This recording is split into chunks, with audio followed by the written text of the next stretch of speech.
Welcome to the Regional Domestic Violence Council meeting on June 2nd, 2022. Let's call the meeting to order at 2 p.m. This meeting is being recorded and live streamed on YouTube as a way for members of the public to participate. I will ask that you keep your microphones on mute when you are not speaking. And for the purposes of the meeting minutes, I ask that you state your name before any comments, please. And for action items, we will be taking a roll call vote. I will ask staff to call out the council names and then ask how you vote. We will begin the meeting with a roll call of attendance. Kelly Williams with MAG, will you please now call for the roll call? Yes, Madam Chair. Thank Celeste Adams. Here. Zach Altman. Lupe Bandon. Here. Joshua Clark.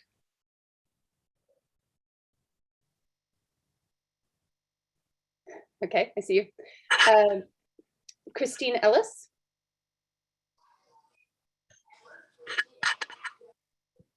Christine Ellis. Here. Thank you. Vice Chair DC Ernst. Present. Gary Friedel. Present. Laura Guild. Christine Hahn McDonald. Here. Thank you. Elizabeth Herbert. Present. Thank you. Lisette Roeder on behalf of Samantha Hinchy. Present. Thank you. Mary Lynn Kasanick. Here. Thank you. Patricia Klar. Present. Thank you. Andrew Lefevre. Present. Thank you. Rick Levas. Kevin Mattingly. Present. Thank you. Amy Offenberg. Here. Thank you. Gerardo Pena. Mayor Bridget Peterson. Here. Rachel Sanders. Chris Charlo. Here. Kelly Shore. Melissa Thomas. Present. Thank you. Emily Karen on behalf of Brandon Wilson. Present. Thank you. Sarah Youngblood. And Chair Norton. Present. Thank you, ma'am. Thank you. Thank you. Before moving further, I would like Kelly to introduce her new assistant, and then we have another introduction of a new member. So Kelly, please. Thank you, Madam Chair. We are really excited to welcome Dylan Belmont to the Human Services Division as our administrative assistant. He comes to us from many years' experience at the state legislature, and he is currently working on his graduate degree in public administration and is just doing an excellent job. So you may receive correspondence from Dylan, and we really appreciate having him here as a member of our team. Thank you, Dylan. Nice to meet you. And I would also like to take a moment to introduce our newest committee member, Rachel Sanders, representing the city of Buckeye. Rachel, are you here? Okay. All right. And now we will call to the audience. We'll move on to that. Please note that members of the public were given an opportunity to submit written comments relating to this meeting to azmag.gov/comment within 1 hour of the posted start time for today's meeting. Kelly, has staff received any comments? We have not, Madam Chair. Okay, thank you. We will move on. And we have the next item, which is approval of the April 7th minutes. But before we do that, I do want to ask if I know in my packet, I did not have the minutes. Have you all seen the minutes for the April 7th meeting? Madam Chair, I was notified that they were sent out in the packet and they were also posted to the web and were going to be resent. Okay. They should be in your email box again if they're not readily available. If so, we can move on. Okay. All right. Then if we have the minutes, is there a motion to approve the meeting minutes for April 7th, 2022? Madam Chair, this is Andy Lefevre. I move to approve the minutes. Thank you, Andy. And is there a second? I'll second. Thank you. Is there any discussion on the minutes? No, all right. Kelly, please conduct the roll call vote. Celeste Adams, Aye. Zach Altman, Aye. Lupe Bandon, Aye. Joshua Clark. Aye. Thank you. Christine Ellis, Aye. Vice Chair Ernst, Aye. Gary Friedel, Aye. Christine Hahn McDonald, Aye. Elizabeth Herbert, Aye. Lisette Roeder on behalf of Samantha Hinchy, Aye. Mary Lynn Kasanik, Aye. Patricia Klar, Aye. Andrew LaFever, Aye. Rick Levas, Aye. Kevin Mattingly, Aye. Amy Offenberg, Aye. Gerardo Pena, Mayor Bridget Peterson, Aye. Chris Charlow, Aye. Kelly Shore, Melissa Thomas, Aye. Emily Karen on behalf of Brandon Wilson. Emily? It appears Emily is frozen, so we'll go to you, Chair. I did just see them. Thank you very much. Motion carries. Thank you. Okay, and next on agenda item 4, this is Teen Dating Violence Work Group. Vice Chair DC Ernst would like to discuss the creation of a teen dating violence prevention work group.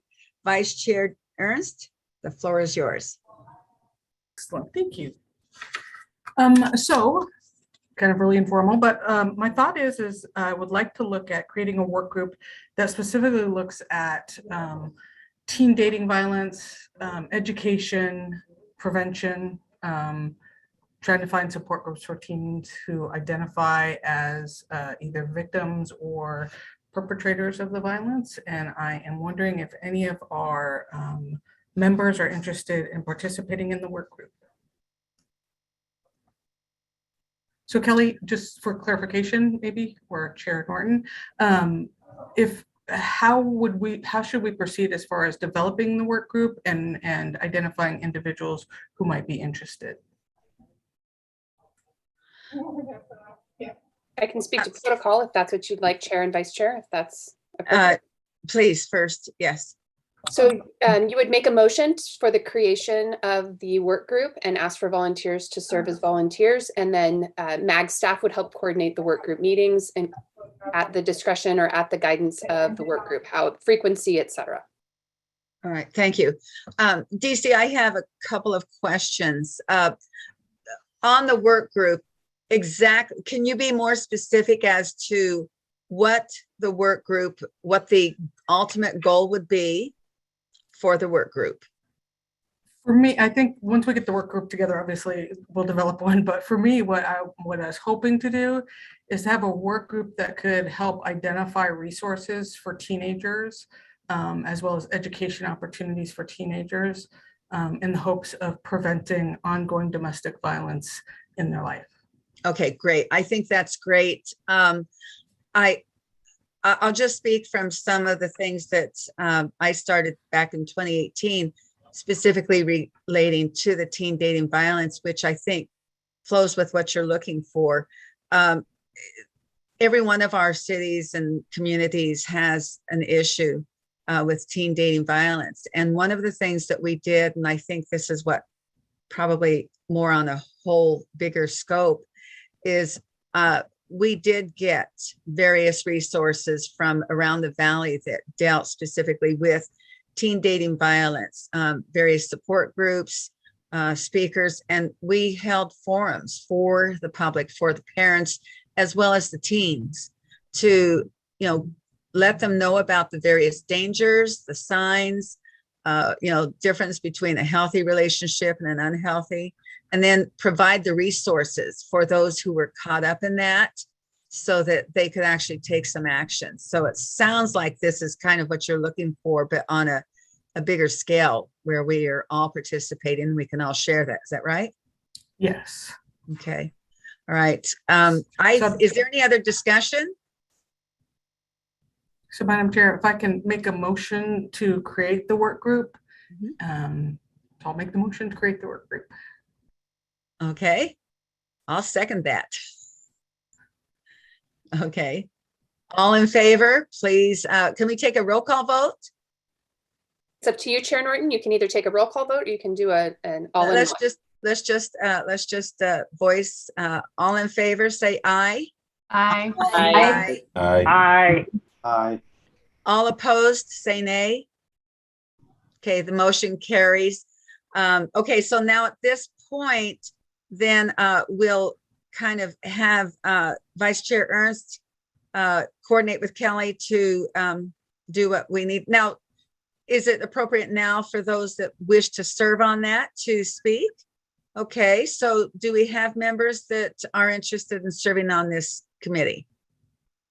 I will put my name in on that. Any others?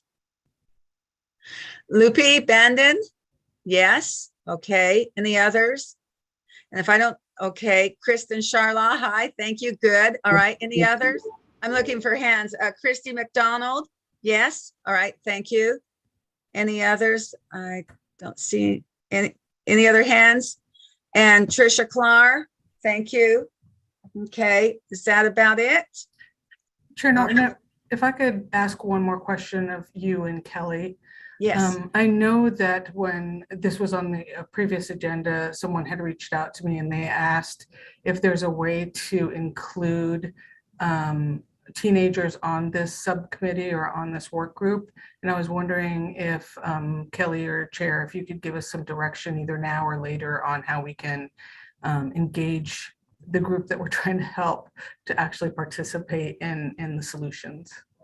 Chair and Vice Chair, I think that's an excellent idea. I would look to the Arizona Coalition to End Sexual and Domestic Violence for help in that. And we do have a colleague here, Lisette Roeder, who works there. And I'm more than happy to reach out to her and Sam after the meeting to talk about youth involvement in this. Thank you so much. And let me ask you one other question, thinking about this. Our youth, mainly where our youth are in the schools. So would it seem like maybe we could try to get someone in public education to also participate with us in this? Because that's going to be primarily the avenue that we're going to be able to reach most of the kids. Okay, so Kelly, can I task you with that? Yes, Madam Chair, we'll make sure to include Department of Education. All right, very good, thank you. Is there anyone else that wishes to, Lupi, you have a question? Thank you. I just wanted to say that in Tolleson, we have a teen council, which with lots of youth participation. So if any other cities have a youth council, that could be a place that we could be able to find people that are interested, youth that are interested in joining in on the work group. Thank you. Did I see another hand? Okay. Madam Chair, this is Andy. I just, something to keep in mind if we are going to be engaging youth that are under 18, that there are certain things we would need to make sure we do as far as sign-offs by parents and whatnot to make sure that we have permissions for things. So just, again, I think it's a great idea, but just keep that in mind that we want to be careful. Right. Yeah, and Kelly can, when that's coordinated, you'll make sure we have the waivers and the parents where they're, approving of this.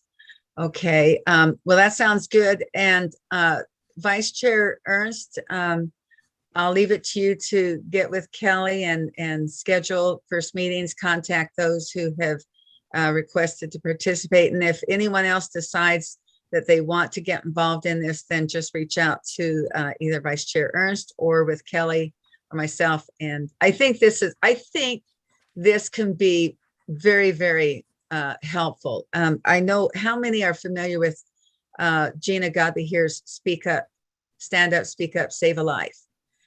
That's really good. But I think that this is something where we can reach them more, maybe on a more intimate level and with more resources specifically relating to teen dating violence. This is where we lose a lot of young people, and it's a cycle that continues on. So great for us to reach out for it. Okay, if there's. Madam Chair, Councilmember Christine Ellis. Yes. Yeah. Uh-huh. May I ask that Ms. Kelly send me the information, because we have a director of our Teen Unity Board that I can forward that to, who would love to be part of the consult together. Okay, all right, thank you. Thank you. Okay, any other discussion on this? I just want to Okay. welcome Dylan because we just assigned him a lot more work. Well, I think he's up to the task. I'm very impressed with him so far. Okay, all right, well then let's go on to item number 5. Councilmember Lupe Bandon would like to discuss the creation of a community college crisis workforce work group. Council Member Bandon, the floor is yours.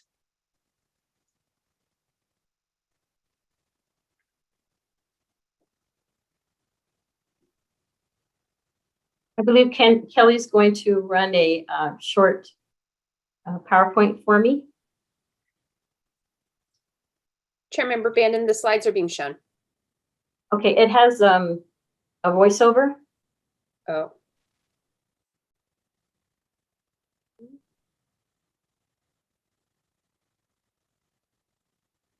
Give us just 1 second, please.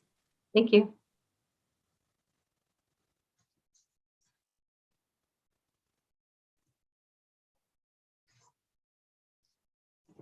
I don't know that the audio is working on those slides, unfortunately, Councilmember Bandon.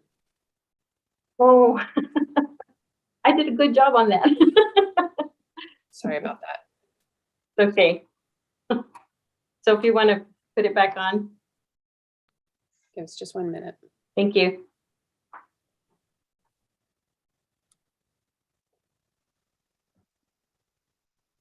I have a feeling our tech team is working on this behind the scenes. Let's see. There we go. Okay, so the creation of a community college crisis workforce work group is essential if we are to meet the future needs of the most vulnerable in our community. We must work to provide information and to promote educational opportunities to the passionate, energetic, and diverse community members to continue a strong foundation of advocacy.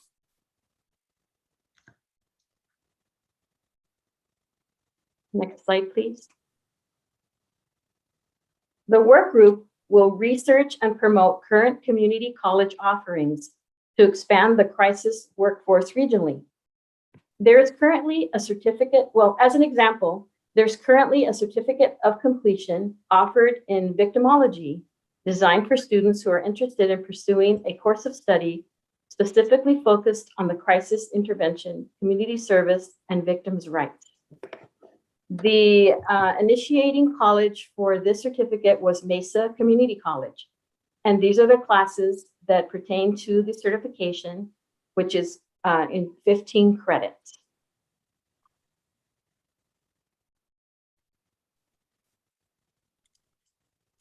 So if we can take action at this meeting, that would be great.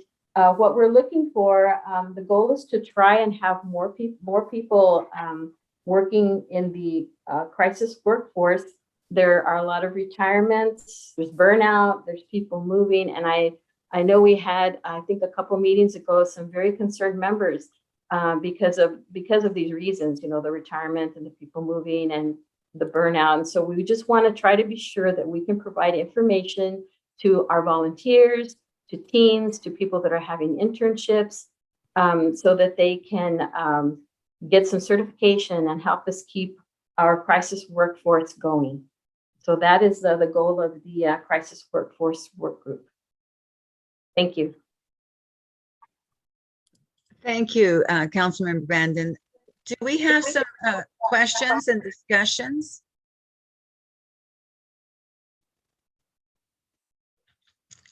Okay, so in this work group that you're wanting to create, do you have, is this something that you're going to do yourself as far as coordinate, or do you have, how are you going to go about trying to accomplish getting people into these fields of study? So I would like to coordinate a group from our group if I had a few people that were interested. And then I thought maybe we could coordinate with Kelly and Dylan and work together to try and come up with some ways to communicate with the community colleges. If we can communicate with the persons that help with curriculum and instruction, mostly with curriculum, and also let us know what kind of classes they offer already. As like the example that I showed, that's already offered at Mesa, but how many people really know that that's offered there? So what I was thinking is it would be really a good idea if we could talk to the community colleges and tell them what the needs are, some of the needs are that we think we'll have for the future. And maybe they could help us figure out how to build some curriculums for certifications.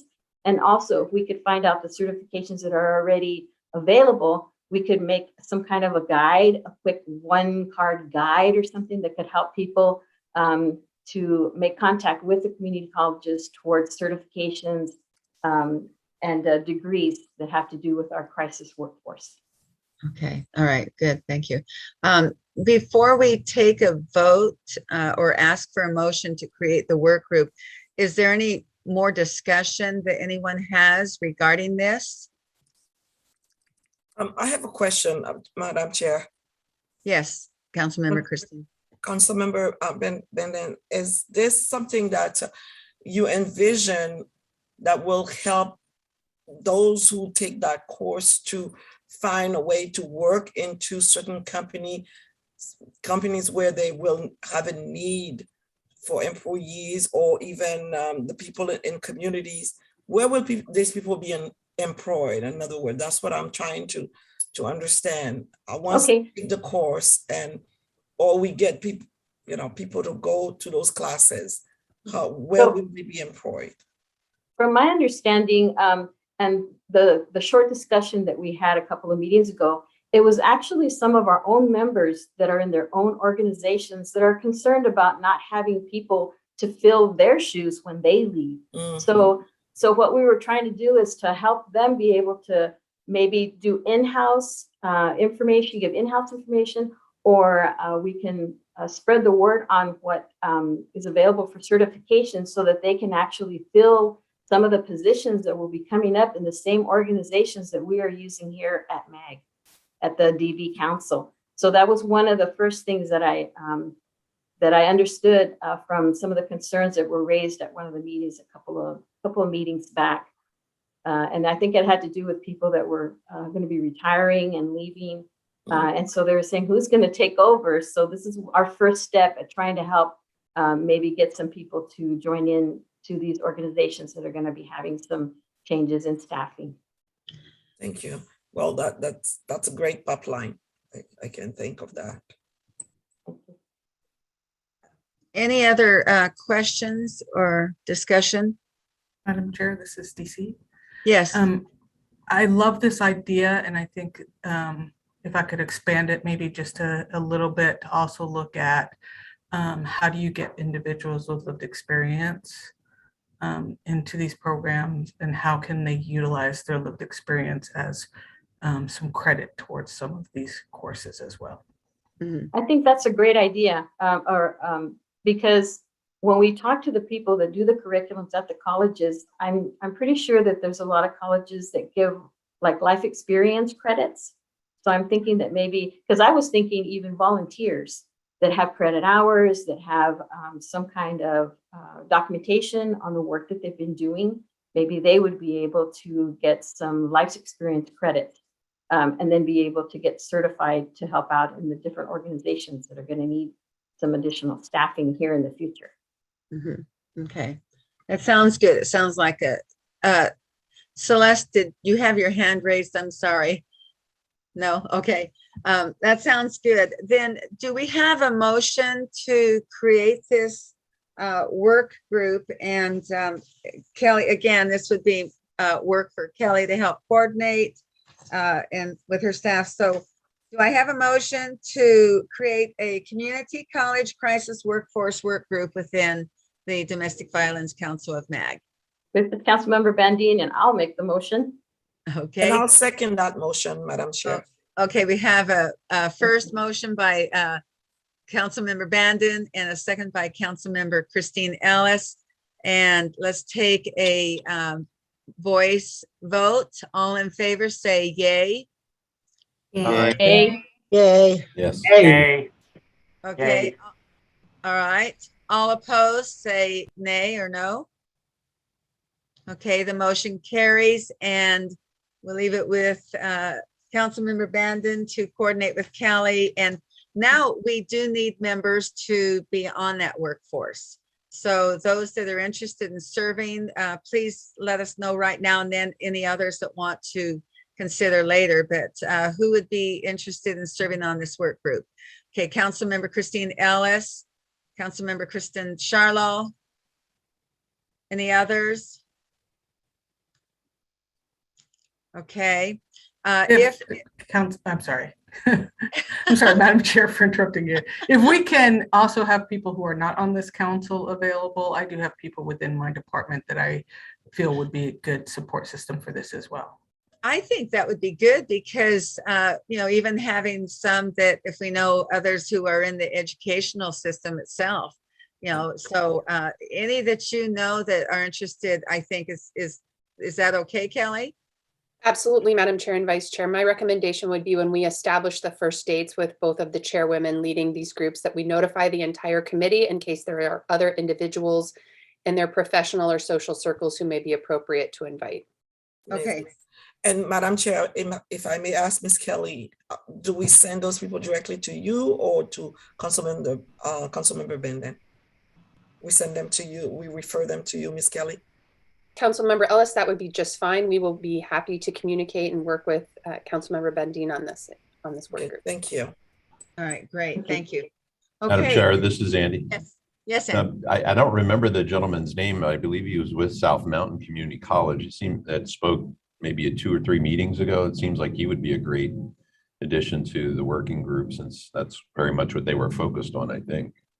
I Okay. agree, Councilmember Lefevre. I was thinking of Bill and reaching out to him to invite him to participate. I think he'd be very interested. Very good. Thank And or possibly have the students and the student voice that we're looking for in this work group. Very good. Okay, then no more discussion on this. We'll move on to agenda item number 6. I'd like to introduce AHCCCS Employment Administrator Adam Robson, who is here to present employment training and support programs. The floor is yours, Adam, and we are grateful that you're here. Thank you guys very much for allowing me to present here. My name is Adam Robson. I am the Employment Administrator with Access. It's Arizona Healthcare Cost Containment System. It's our state Medicaid program. Next slide. And for any of you who may not be familiar with how Access is set up, we have 5 different lines of business that we serve. Going from left to right here, we have our fee-for-service system, which is more our tribal contracts out there. And then we have our regional behavioral health authorities, which are health plans that work with our members with SMI determinations, so serious mental illness. And then we also have the third one there at the very bottom is the Department of Child Safety, is another line of business. And then we have our Access Complete Care, which is our 7 total health plans, our 7 health plans serving physical health, behavioral health, some children's services in there. And as you can notice here, 3 of those same health plans that serve the more general population also are our RBHA, our regional behavioral health authorities, with Arizona Complete Health, Mercy Care, and Health Choice there. And then last but not least, we have our Arizona long-term system, which we call All-Tex, for our elderly and physically disabled, as well as our developmental disabled, our DDD system. And so this is kind of how Access is set up with the different lines of business. Next slide. A few stats for you here. There's in Access in our state Medicaid program, we have approximately 2.3 million enrolled, about 48,000 with SMI determinations, about 65,000 in our long-term care program. And then overall populations, like I mentioned, is really our biggest bucket there is our general mental health and substance use through our Access Complete Care program, and it's known as GMSU, the General Mental Health Substance Use there. We also have partial services there. Don't ask me what those stand for there, but and then we also have our fee for service, which is our tribal services there. Next slide. With any type of employment presentation that I do, I like to start out with our employment philosophy.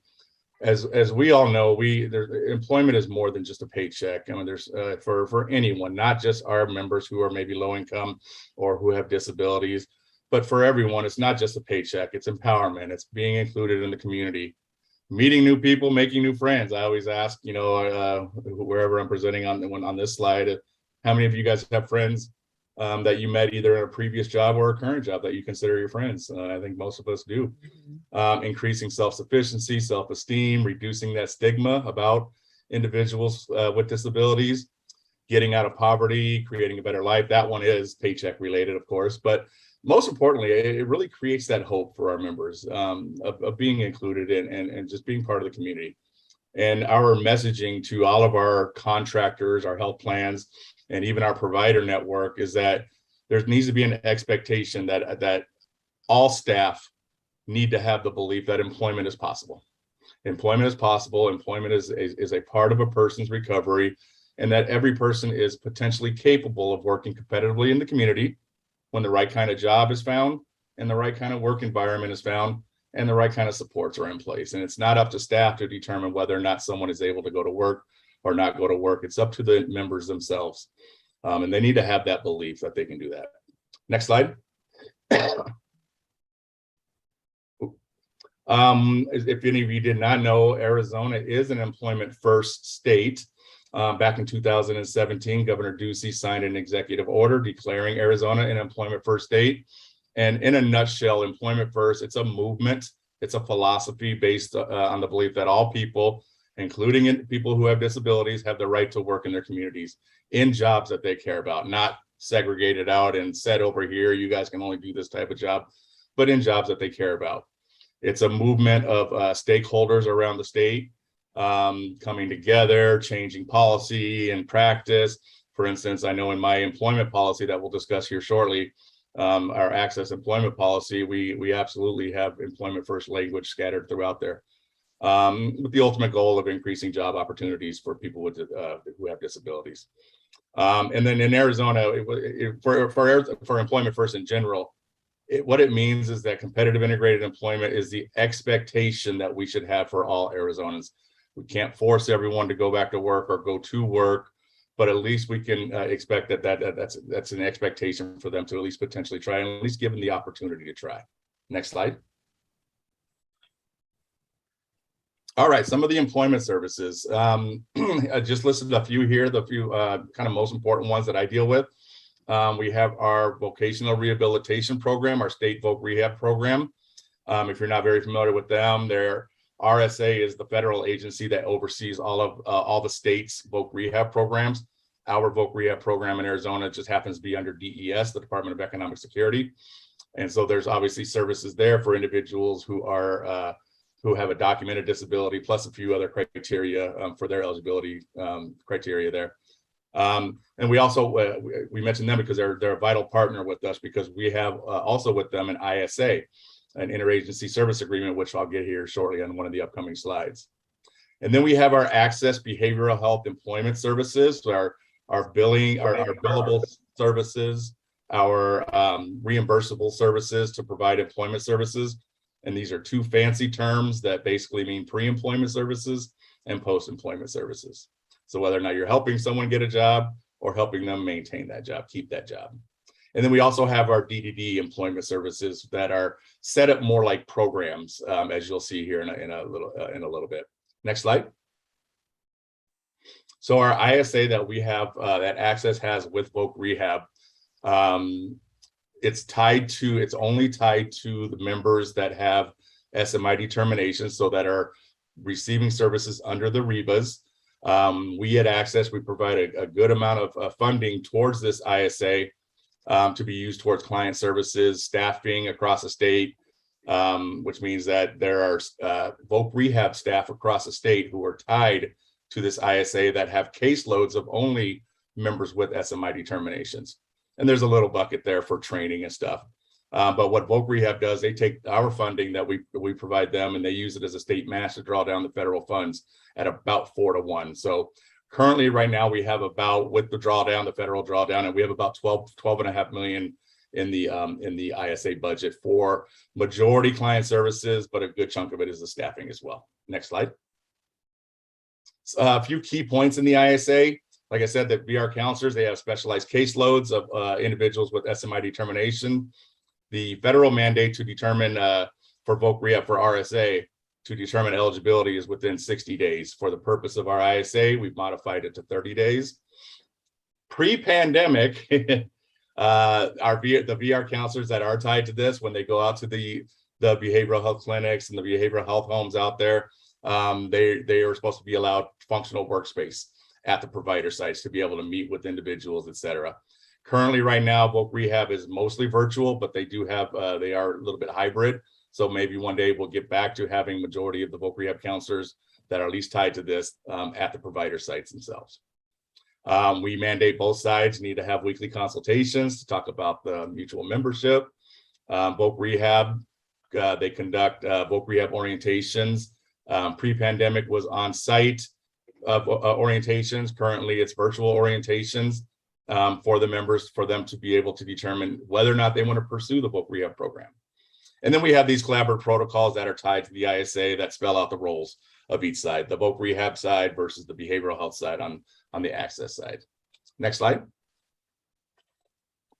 For services available at Access, I'm about to go into the employment services here, but I wanted to show you kind of a bigger picture of all services that Access provides. As you can see, like treatment services, medical, residential, et cetera. And part of that is support and rehabilitation as the services that are available. And in part of support and rehabilitation services, that's where you'll have your skills training out there, your case management services out there, your housing services. And as you can see, those two fancy terms again for our pre-employment services and our post-employment services, or what we call job coaching. Next slide. So for our Access employment services, so these are those reimbursable services that are provided to our members who are eligible for behavioral health services. It's, like I said, two fancy terms with basic descriptions of each one. So psychoeducational services are basically services to help an individual engage in meaningful work-related activities, and there's some examples there.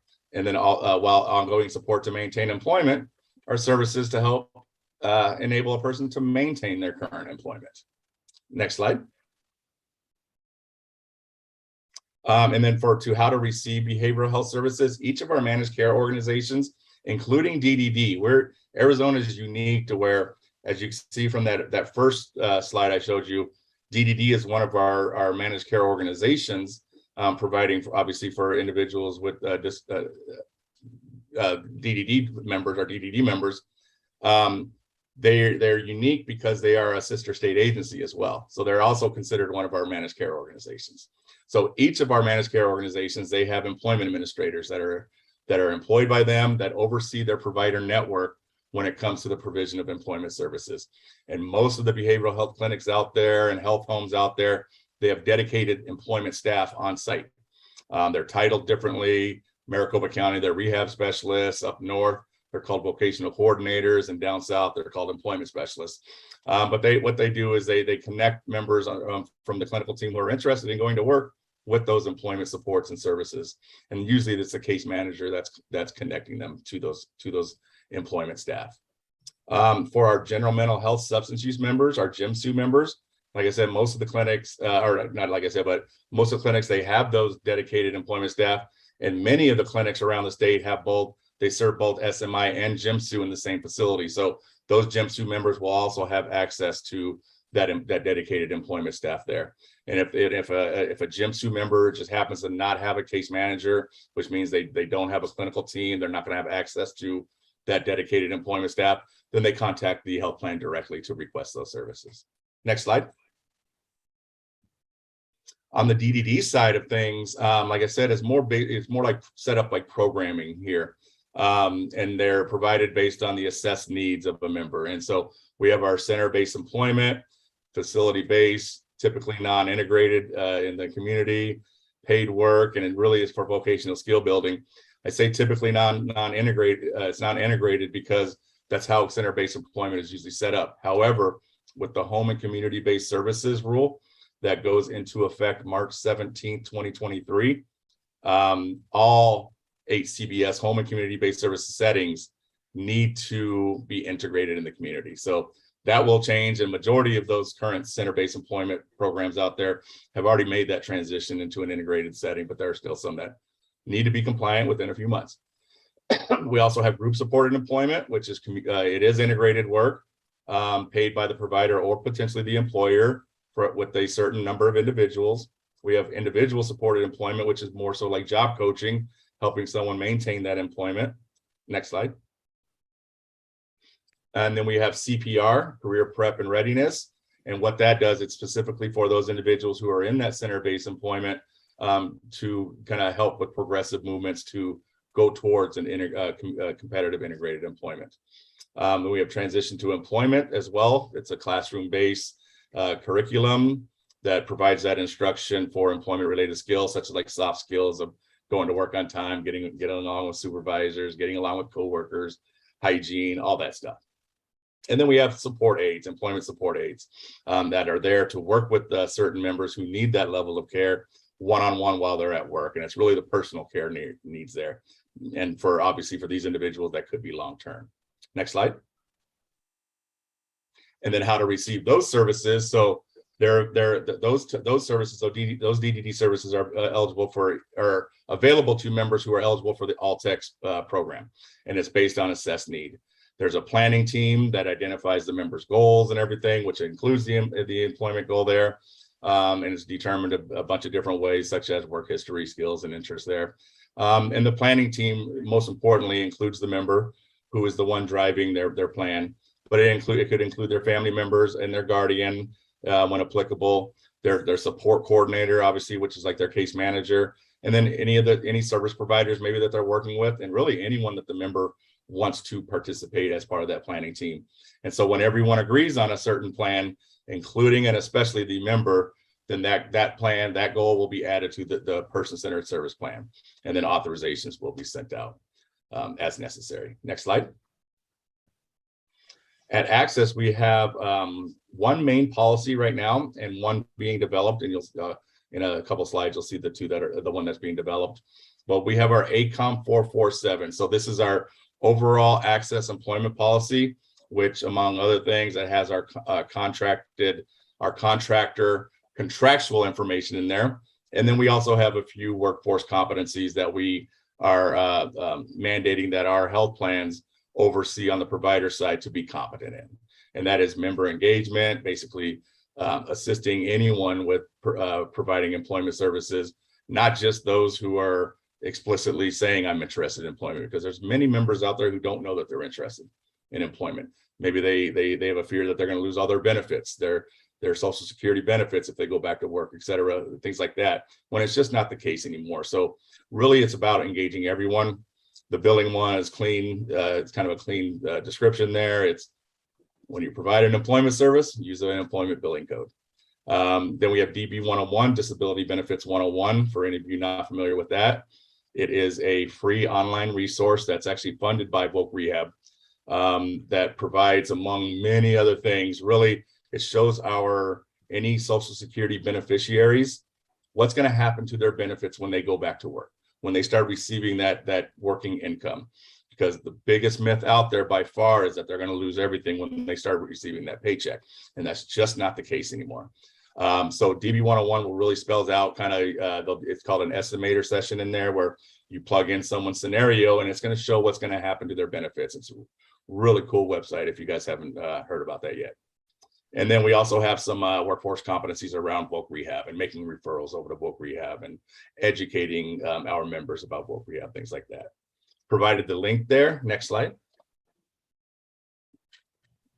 And then part of our, we had a couple of new monitoring requirements that I've added to our access policy, really to identify and target some target populations. You know, I wanted my health plan employment administrators to branch out more than what they were currently branching out to. Put that employment thumbprint on different areas, such as the listed ones here of, our young members, our youth, our transition age youth, any members in our have justice involvement, our members that are in subsidized housing programs, our members that identify as American Indian and Alaskan Natives that are enrolled with our health plans, any members in work adjustment training, which we call WAT, which is it's a training that it's a soft skills, employment soft skills training to help individuals know how to kind of work on the job. And then there's another one that we're going to be adding that's currently under review right now, which is why I didn't list it. Next slide. So like I said, ACOM 447 is our overall employment policy. Currently, I am making some minor revisions to it. It's about to go out into public comment later on this month after I present it to our internal access policy committee. And that does have an effective date of 10/1/2022 this year.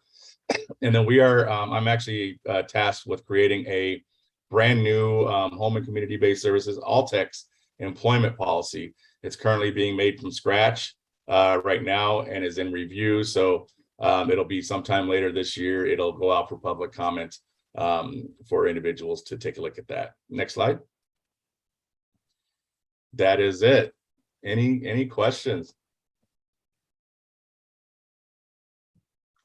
Thank you, Adam, for sharing this with us. Are there any questions of Adam on this topic? Okay, thank you so much for sharing this information, You're welcome. Adam. And Madam Chair, we do have a question. oh, okay, I don't. Councilmember. There we go. Yes, Okay. thank you so much. Thank you, Adam, for the presentation. I know in the field that I was and still part of, the main concern about Altex, which is a long-term care part, it's reimbursement. What have Altex done in the last, I will say 2 years or so, since we have been so much advanced in technology to improve on the system that you guys have that really truly was so cumbersome that people will go 6 months, sometimes 7 months without getting paid. I mean, if somebody had to encounter me now and I said, hey, I just heard this great presentation by this young man named Adam, and he's all over access, and this is the best thing out there since sliced bread. But the first thing they're going to look at me and say, okay, are they still not paying on time? So what do I tell them? Unfortunately, I am the employment person. I don't know that side of things, and I definitely don't want to mention anything that may be incorrect here because that's not my area. The only thing that I would have them do is to follow up with the appropriate channels within access to get those reimbursements. But it's something that I personally, at least in the employment world that I'm in, I have not heard that those concerns. But it doesn't mean it's not occurring. I don't know. It's just not my area.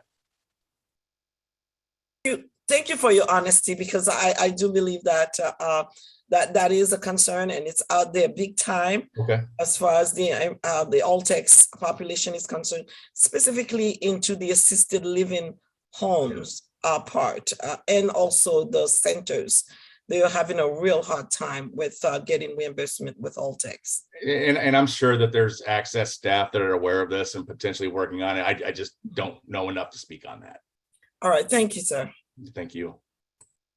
Thank you. Are there any other questions for Adam? DC? Hi, Adam. How are you?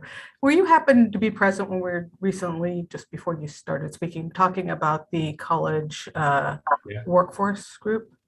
And I was thinking about jumping in there, but I didn't want to overstep, or because we're actually doing something internal right now through the ARPA funding, through the American Rescue Plan Act funding around working with community college, but nothing is set right now. It's just things that we're working on. So there might be some potential down the road collaborations that we would reach out to Kelly to potentially help you guys with.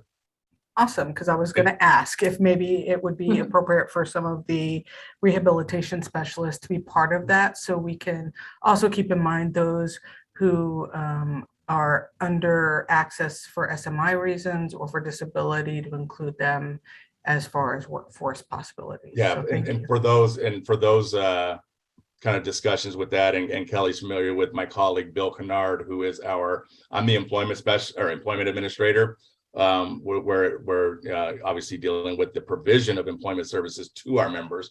And we have our workforce development administrator at Access. His name is Bill Kennard. He works on basically the provider system on the staff that are providing those services. So that would be one that he's involved in that other discussion, the community college discussion. So Kelly can reach out to both of us to if you needed any type of information on that, Kelly. NDC. Vice Chair and Chair, we have Bill Kennard scheduled to speak at the next Regional Domestic Violence Council meeting. There we go. All right, very Oh, good. I hope I didn't spill the beans for him. And no, I'm just kidding. All right, very good. Thank you. Are there any other questions for Adam? All right, thank you, Adam, so much for presenting this. And looks like we'll have further contacts. Thank you so much. Bye, everyone. Okay. Bye. Let's go on to agenda item 7. I'd like to introduce Jody Hector with the ES to offer an update on the important partnership to address abuse of older adults. Jody, the floor is yours.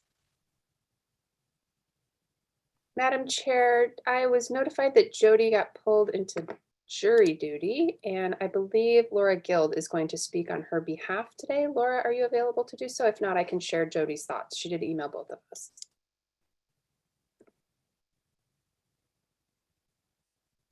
Anticipate this. So Kelly, maybe we can just team it a little bit. Sure. I know that we are looking forward to a direct assistance training that will be done on the part of the National Council on Late Life Abuse. And I believe that we were inviting members of MAG to attend that if they wanted to. Can you remind me of that, Kelly? I know Yes. you have to take a training first and then sign up to be part of the conversation. It's called a community conversation. So Yes, Chair Guild, or excuse me, Council Member Guild. We did Please. send out information about these trainings. They're specifically about how to identify older adults in our community who may be dealing with domestic violence and how to refer them into services. And we will be happy to send out the links for those trainings once again. Again, we would really appreciate with our partners at the Department of Economic Security, if it's not appropriate for you to take the training, but there's someone on your team or someone in your network that you think would be appropriate, we're trying to share this information with as many Arizonans as possible. the other thing, and certainly if someone from the Area Agency on Aging wants to address this, but we have gotten full approval and contracts are in place to be able to support a housing specialist position with the Area Agency on Aging to specifically work with late life abuse victims, survivors, in attempting to get them safe and permanent housing. So that's a big piece of the whole project, the whole grant that we've been working on for the last year and a half. So that's in place now too. So I think that the amount of individuals participating is growing also. We've got great representation from sheriff's departments and the prosecutors and both city and county, and we're getting other members to join all the time that that have interest and certainly exposure to victims of late life abuse. So it's forming what I can perceive as a strong collaborative effort in our area in Maricopa County that certainly can continue even post-grant. It would be something that's just set up that will continue into the future, similar to this council, I would say. Those are what I can recall right now. Kelly, if you want to add anything else. I think you captured it. Thank you, Council Member. Mm-hmm. All right, thank you. I just wanted to add, Kelly, this is the, Laura is talking about the pre-recorded, there are 2 pre-recorded webinars that you have to take prior, and then on June 16th is the community where it's live with the involvement. That is Okay. correct, Chair. It's That's the community correct. conversation on the 16th. That is correct. Okay, excellent, very good. Thank you so much. Are there any questions or any discussion further on this topic? Thank you very much, Councilmember Guild, and we will go on to agenda item 8. This is Coordinated Entry Domestic Violence Coordination Update will be presented by Matthew Kelly of Mercy Care, who will share an update on the Coordinated Entry and Domestic Violence Communications Work Template Work Group. Matthew, the floor is yours. Thank you very much. I think, do you have the slide deck up, Kelly, or do you want me to share? I think. Tyler, are we able to make Matthew a host, please? Okay.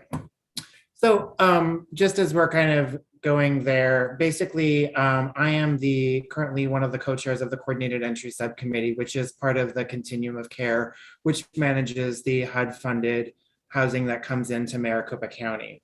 And the Coordinated Entry Subcommittee here, am I a host yet? So I can bring this up. Yes, Okay. you are. Thank you. Now let's see if I can remember how to share.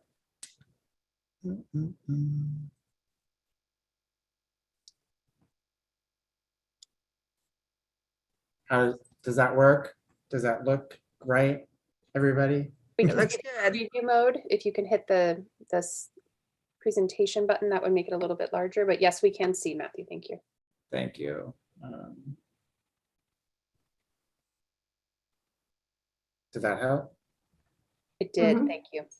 Okay, great. So basically, again, so my name is Matthew Kelly. I'm the co-chair of the Coordinated Entry Subcommittee. I am with Mercy Care's Housing Department, but today I'm more or less acting as the co-chair of the Coordinated Entry Subcommittee, which is part of the Continuum of Care, which manages all of the HUD-funded housing that comes into, our HUD-funded dollars that come into Maricopa County for permanent supportive housing, rapid rehousing, and other supportive services, and also funding for our leads and some other administrative functions.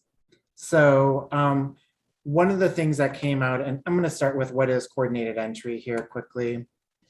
Coordinated entry is basically a collaboration of service providers working to streamline services to help connect individuals to experiencing homelessness to available resources and appropriate housing. More or less, prior to the coordinated entry system, as you'll see on the left here, there's kind of a triangle and it's a bit of a maze. More or less, there were housing resources throughout our entire community, and an individual would be expected to go to any one of those housing resources to get on a wait list to maybe be available for some of those housing resources, right? So what we went ahead and did, and was mandated by HUD in 2016, is the coordinated entry system was created, and that creates a centralized point for all of the resources. So everybody goes through the same coordinated entry process. They go through an intake process, an assessment, they're evaluated, prioritized, and would potentially receive referrals for all of the available HUD-funded resources in our community. So in other words, the individuals with the highest priority would be selected for the available resources. As you might imagine, one of the things that we have going on in our community is we don't have enough resources for the actual need. So we need to have this prioritization. So that's kind of like the basis of where we're at and what the coordinated entry system is.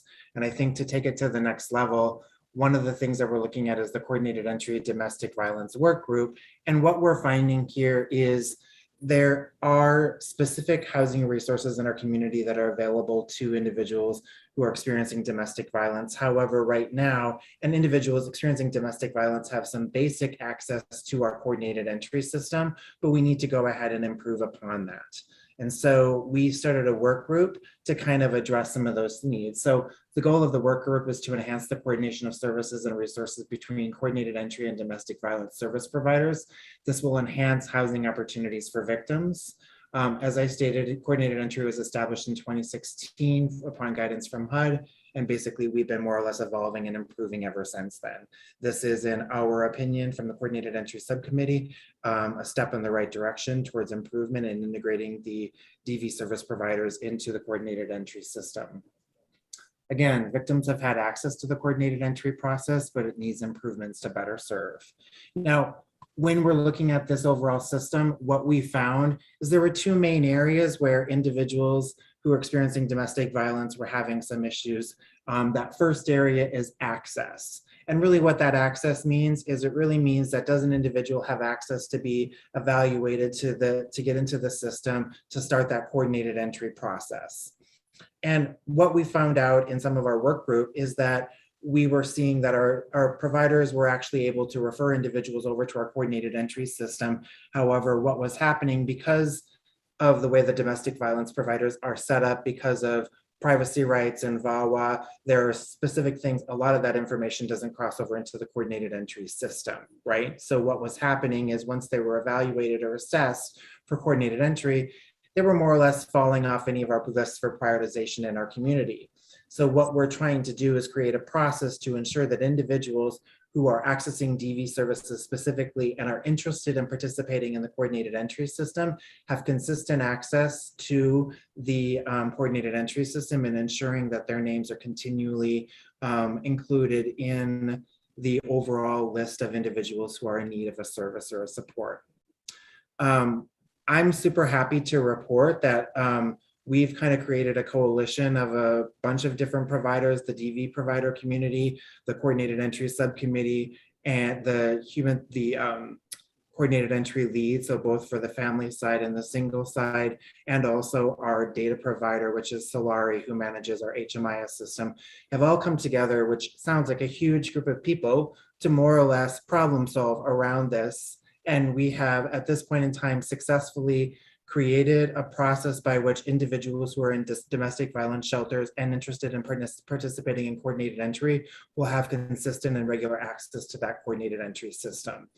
We had a meeting this morning, in fact, where we kind of finalized the process, and individuals who are in shelter will have an ability to have access to that coordinated entry system starting on July 1 of 2022.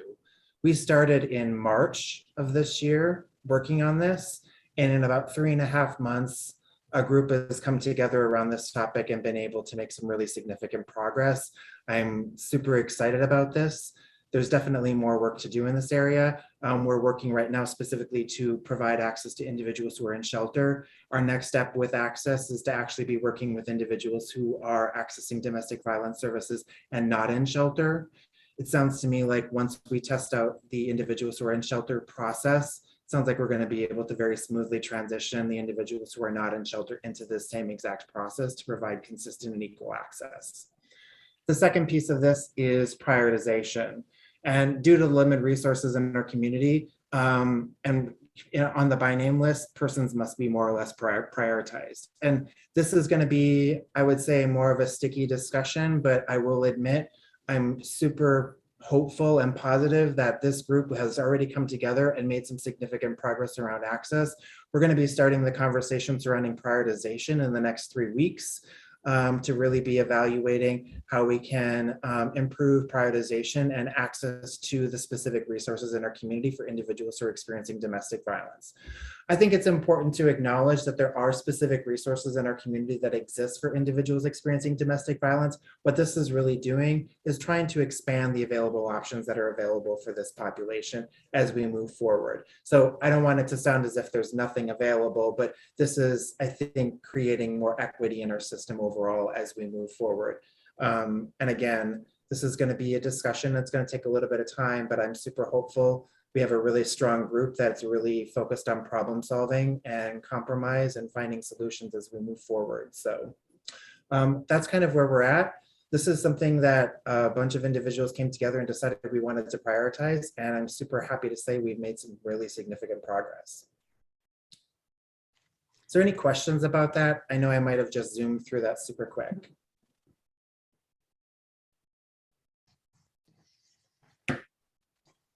Okay, can we have the screen back?